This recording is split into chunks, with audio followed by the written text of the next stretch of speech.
Hello students, welcome back to my channel Shubham lecturer. Student, आज का ये वीडियो उन सभी स्टूडेंट्स के लिए इंपॉर्टेंट है जो 12th में हैं और जिनको बोर्ड एग्जाम 2023 देना है, क्योंकि इस वीडियो में मैं आपको क्लास 12 हिंदी का एक बहुत ही महत्वपूर्ण टॉपिक पढ़ाऊंगा जो कि है 12th हिंदी के महत्वपूर्ण गद्यांश। ठीक है, देखिए जब आप हिंदी का पेपर देने जाते हैं तो आप में गद्यांश पूछा जाता है जो कि 10 नंबर का पूछा जाता है। तो आज के इस वीडियो में मैं आपको बताऊंगा कि जब आप हिंदी का पेपर देने जाएं तो आपको गद्यांश किस प्रकार से सॉल्व करना है ताकि एग्जामिनर आपको 10 में 10 नंबर दे।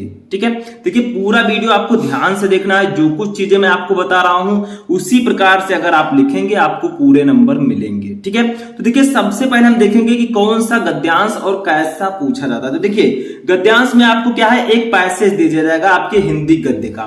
जैसे देखिए ये इतना बड़ा पैसेज है, ठीक है, इसके नीचे 5 क्वेश्चन है, 1 2 3 4 5 करके। ठीक है, 5 क्वेश्चन है, पांचों का आंसर आप देंगे आपको 10 नंबर मिलेगा। ठीक है, तो सबसे पहले ऐसे एक गद्यांश दिया रहेगा और ऊपर लिखा रहेगा कि दिए गए गद्यांश, दिए गए प्रश्नों का, ठीक है, उत्तर दीजिए। यानी कि इसी गद्यांश से रिलेटेड 5 क्वेश्चन रहेंगे नीचे, उसका आंसर आपको लिखना होगा। जैसे देखिए ये आपका एक गद्यांश है, भूमि का निर्माण देवों ने किया है, वह अनंत काल से है। पहले आपको गद्यांश को ध्यान से पढ़ना है और पहचानना है कि ये किस चैप्टर से है, क्योंकि ये पूछा जाएगा। ठीक है, तो देखिए भूमि का निर्माण देवों ने किया है, वह अनंत काल से है। उसके भौतिक स्वरूप, सौंदर्य और समृद्धि के प्रति सचेत होना हमारा आवश्यक कर्तव्य है। ठीक है, भूमि के पार्थिव स्वरूप के प्रति हम जितने अधिक जागरूक होंगे उतनी ही हमारी राष्ट्रीयता बलवती हो सकेगी। आगे देखिए यह पृथ्वी सच्चे अर्थों में समस्त राष्ट्रीय विचारधाराओं की जननी है। जो राष्ट्रीयता पृथ्वी के साथ नहीं जुड़ी वह निर्मूल होती है। ठीक है, राष्ट्रीयता की जड़ें पृथ्वी में जितनी गहरी होंगी उतना ही राष्ट्रीय भावों का अंकुर पल्लवित होगा। इसलिए पृथ्वी के भौतिक स्वरूप की आद्योपांत जानकारी प्राप्त करना, उसकी सुंदरता, उपयोगिता और महिमा को पहचानना हमारा आवश्यक धर्म है। ठीक है, अब आपको समझना है कि ये किस चैप्टर से है। तो ये आपका जो है वासुदेव शरण अग्रवाल जी के राष्ट्र के स्वरूप चैप्टर से है। ठीक है, जो आपकी फर्स्ट चैप्टर है हिंदी गद्य का, राष्ट्र का स्वरूप, इसके लेखक कौन है, वासुदेव शरण अग्रवाल जी। तो सबसे पहले आपको पैसेज को पढ़ना है, ये पहचानना है कि ये किस पाठ से लिया गया है, क्योंकि जो इसमें सबसे पहला क्वेश्चन हमारा रहेगा वो रहेगा उपयुक्त गद्यांश के पाठ और लेखक का नाम लिखिए। यानी कि जो गद्यांश दिया गया है इसके पाठ और लेखक का आपको नाम लिखना है। अब अगर आप ये लिखेंगे तो आपको 2 नंबर यहाँ पर मिल जाएगा। ठीक है, यानी कि एक एक क्वेश्चन 2-2 नंबर के रहेंगे, 5 क्वेश्चन दिए जाएंगे। दूसरा देखिए रेखांकित अंश की व्याख्या कीजिए। यानी कि ये देखिए जिन लाइनों के नीचे ऐसे रेखाएं हैं इनकी केवल आपको व्याख्या करनी है। यहां से राष्ट्रीयता की जड़ें पृथ्वी में जितनी गहरी होंगी, यहां से लेकर आपको आवश्यक धर्म है, यहां तक आपको व्याख्या करना है। ठीक है, अपनी भाषा में 2 नंबर इसके लिए। तीसरा राष्ट्र भूमि के प्रति हमारा आवश्यक कर्तव्य क्या है। ठीक है, तो यहां पर भी ऊपर दिया गया है आंसर इसका, यहां पर देखिए उसके भौतिक स्वरूप, सौंदर्य और समृद्धि के प्रति सचेत रहना हमारा आवश्यक कर्तव्य है, तो उसको यहां पर लिख देना। यानी कि आंसर आपका उसी पैसेज में दिया रहेगा, इसके लिए भी 2 नंबर। चौथा देखिए यह पृथ्वी सच्चे अर्थों में क्या है, 2 नंबर। और 5वां है भूमि का निर्माण किसने किया है और कब से, 2 नंबर। ठीक है, तो ये आपका तो क्वेश्चन हो गया, ऐसे पूछा जाएगा। लेकिन अब इसका आंसर हमें कैसे लिखना है, तो सबसे पहले हम डालेंगे ऊपर प्रश्नोत्तर संख्या 1। ठीक है, उसके बाद में हम क्या करेंगे, देखिए चलिए आगे बढ़ते हैं और देखते हैं कि हमें करना क्या। ठीक है, हम एक एक क्वेश्चन का आंसर लिखेंगे। तो देखिए जब आप इसको सॉल्व करें तो सबसे पहले आपको प्रश्नोत्तर संख्या डालना है। ठीक है, प्रश्नोत्तर संख्या 3 है तो प्रश्नोत्तर संख्या 3 आप डालेंगे। ठीक है, उसके बाद क्या करें, जो आपका गद्यांश है उसका पहला वर्ड जैसे भूमि का निर्माण, ठीक है, और जो लास्ट वर्ड आपका है आवश्यक धर्म है। ठीक है, डॉट डॉट करके आपको लिख देना है। तो यहां पर हम लिखेंगे भूमि का निर्माण है। ठीक है, भूमि का निर्माण। ठीक है, आपको ऊपर प्रश्नोत्तर संख्या डालना है जो आपका है और नीचे लिखना है धर्म है या आवश्यक धर्म है। ठीक है, तो ये आपने लिख दिया, ऐसे आपको लिख देना है। आप लोग कहेंगे सर आप ऐसा क्यों लिख रहे हैं, देखिए अगर आप इसको लिख देंगे तो एग्जामिनर को पता चल जाएगा कि आपने यही गद्यांश सॉल्व किया है। ठीक है, क्योंकि 2 गद्यांश आपको दिए जाएंगे, आपको एक ही करना होगा। ठीक है, अब आपको सबसे पहले प्रश्नोत्तर संख्या 1 का आंसर लिखना है। प्रश्नोत्तर संख्या 1 क्या था, प्रश्न नंबर 1 हमारा था कि उपयुक्त गद्यांश के पाठ और लेखक का नाम लिखिए। तो यहां पर पाठ और लेखक का नाम लिखने के लिए हम हेडिंग डालेंगे संदर्भ। ठीक है, क्योंकि संदर्भ जो होता है इसमें हम पाठ और लेखक का नाम ही लिखते हैं। ठीक है, आप डायरेक्टली भी लिख सकते हैं पाठ का नाम, राष्ट्र का स्वरूप, लेखक का नाम वासुदेव शरण अग्रवाल। लेकिन हमें संदर्भ के रूप में अगर आप लिखेंगे तो और भी ज्यादा बेटर रहेगा, एग्जामिनर आपको और भी ज्यादा इंटरेस्टेड होगा। ठीक है, तो यहां पर अब हम लिखेंगे, देखिए किस प्रकार से संदर्भ लिखेंगे, प्रस्तुत गद्यांश। ठीक है, प्रस्तुत गद्यांश हमारी पाठ्य पुस्तक, हमारी पाठ्य पुस्तक, पाठ्य पुस्तक के गद्य भाग। देखिए कौन सा भाग है, ये आपका गद्य भाग है। ठीक है, तो यहां पर लिखेंगे के गद्य भाग में संकलित। ठीक है, में संकलित एवं भारतीय संस्कृति, ठीक है, भारतीय संस्कृति के अध्येता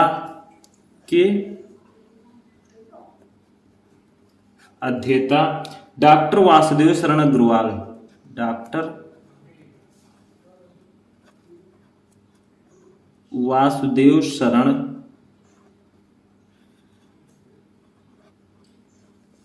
अग्रवाल। ठीक है, जो कि इसके लेखक हैं, तो अग्रवाल द्वारा लिखित।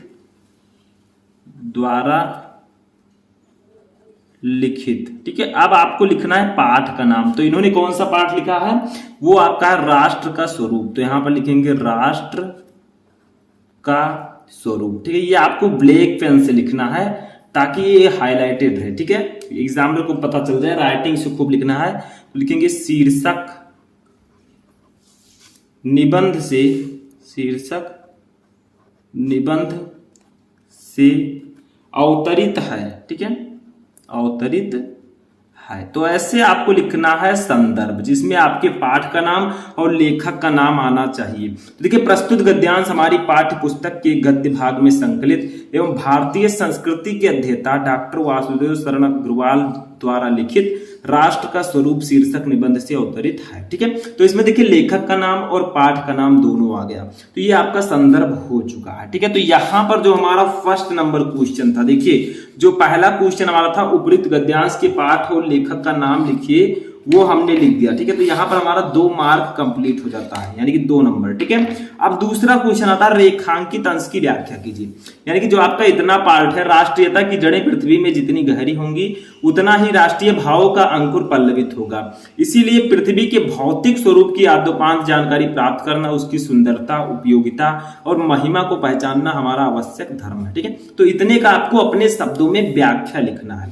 तो देखिए यहां पर लिखेंगे कैसे, देखिए ये देखिए इस प्रकार से आपको लिखना है कि डॉक्टर वासुदेव शरण अग्रवाल के अनुसार राष्ट्रीयता और पृथ्वी का संबंध अटूट और अनिवार्य रूप से आवश्यक है। देखिए थोड़ा सा आपको चेंज करके लिख देना है, ऐसा नहीं है, कोई भी नियम नहीं है कि आप सेम यही लिखें। ठीक है, आप थोड़ा बहुत चेंज करके उसी की तरह लिख देंगे, आपको नंबर दे दिया जाएगा, लेकिन थोड़ा अच्छे से अपनी तरफ से लिखना है। ठीक है, अनिवार्य रूप से आवश्यक है, इसलिए पृथ्वी के साथ राष्ट्रीयता का संबंध अथवा आधार जितना अधिक मजबूत होगा उतना ही अधिक राष्ट्रीय भावनाओं का विकास संभव होगा। ठीक है, इस दृष्टि से प्रत्येक व्यक्ति का यह परम आवश्यक कर्तव्य एवं धर्म है कि वह पृथ्वी के भौतिक स्वरूप से पूरी तरह से परिचित रहे, साथ ही उसके सौंदर्य, उपयोगिता एवं महत्व की भी अधिकाधिक जानकारी रखें। ठीक है, तो इस प्रकार से आपको रेखांकित अंश की व्याख्या लिखनी है। 2 नंबर यहां पर भी आपका कंप्लीट हो जाएगा। ठीक है, तो दूसरा क्वेश्चन भी समझ में आ गया। अब तीसरा क्वेश्चन देखते हैं क्या है। अब देखिए दूसरे क्वेश्चन का भी आपने आंसर लिख दिया, 2 नंबर क्लियर। अब तीसरा, राष्ट्र भूमि के प्रति हमारा आवश्यक कर्तव्य क्या है, यानी कि राष्ट्र भूमि के प्रति हमारा आवश्यक कर्तव्य क्या है, तो इसका आंसर लिखते हैं। तो देखिए इसका भी आंसर हमें इसी गद्यांश में मिल जाएगा। देखिए ऊपर थोड़ा सा, इसके भौतिक रूप, सौंदर्य और समृद्धि के प्रति सचेत रहना हमारा आवश्यक कर्तव्य है। तो थोड़ा इसको हम इधर उधर करके लिख देंगे, अच्छे से लिख देंगे कि राष्ट्र भूमि के प्रति हमारा आवश्यक कर्तव्य क्या है। ठीक है, तो यहां पर चलिए मैं साथ साथ में लिखता हूं, आपको यहां पर डालना है 3rd। ठीक है, ऐसे लिख देना है और इसका आंसर मेरे साथ लिखना है। देखिए राष्ट्र भूमि के प्रति, ठीक है, राष्ट्र भूमि के प्रति हमारा आवश्यक कर्तव्य, हमारा आवश्यक कर्तव्य यह है कि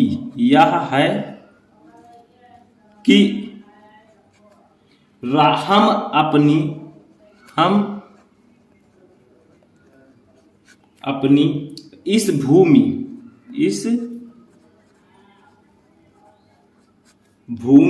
के रूप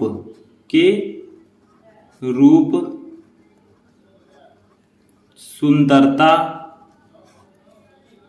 और समृद्धि, ठीक है, और समृद्धि जो ऊपर दिया गया है वही मैं लिख रहा हूं, थोड़ा अच्छे से मैं लिख रहा हूं, ठीक है। समृद्धि के प्रति सचेत रहें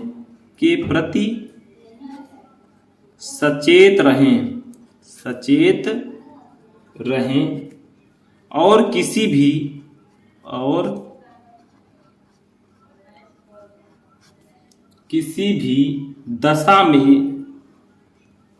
दशा में इस भूमि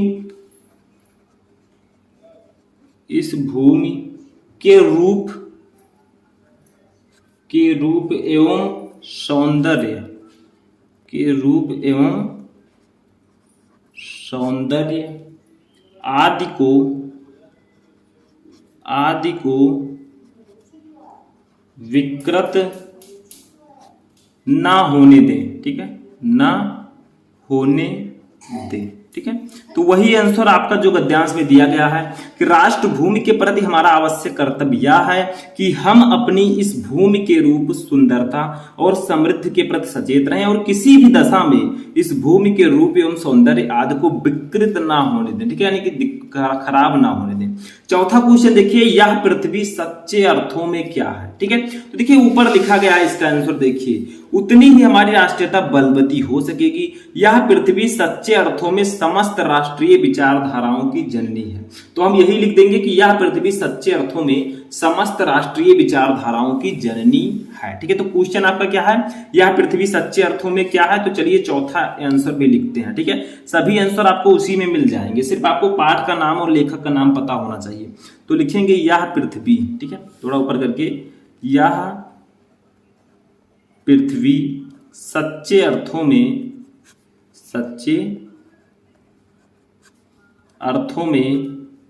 समस्त राष्ट्रीय विचारधाराओं, ठीक है, विचारधाराओं की जननी है,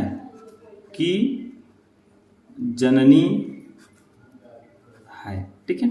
ये आपका आंसर हो जाएगा, ठीक है। तो चौथा क्वेश्चन भी हमने सॉल्व कर लिया, इसके लिए भी 2 नंबर, 8 नंबर आपके कंप्लीट हो गए। पांचवा क्वेश्चन है, भूमि का निर्माण किसने किया है और कब से। तो देखिए ऊपर सब कुछ दिया गया है, ठीक है। भूमि का निर्माण देवों ने किया है, वह अनंत काल से है। तो हम लिखेंगे देवों ने अनंत काल से भूमि का निर्माण किया है, ठीक है। तो पांचवें क्वेश्चन का भी आंसर हम यहां पर लिख देंगे।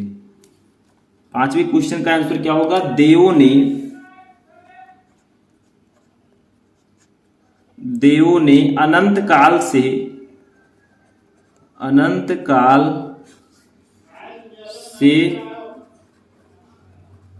भूमि का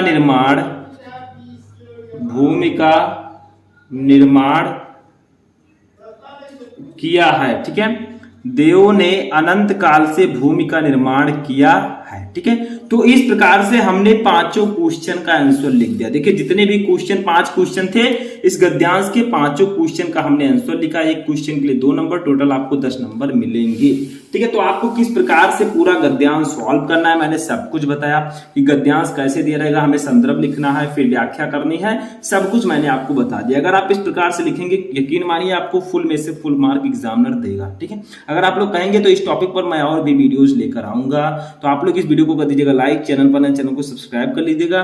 तो चलिए मिलते हैं किसी नेक्स्ट वीडियो में, तब तक के लिए जय हिंद।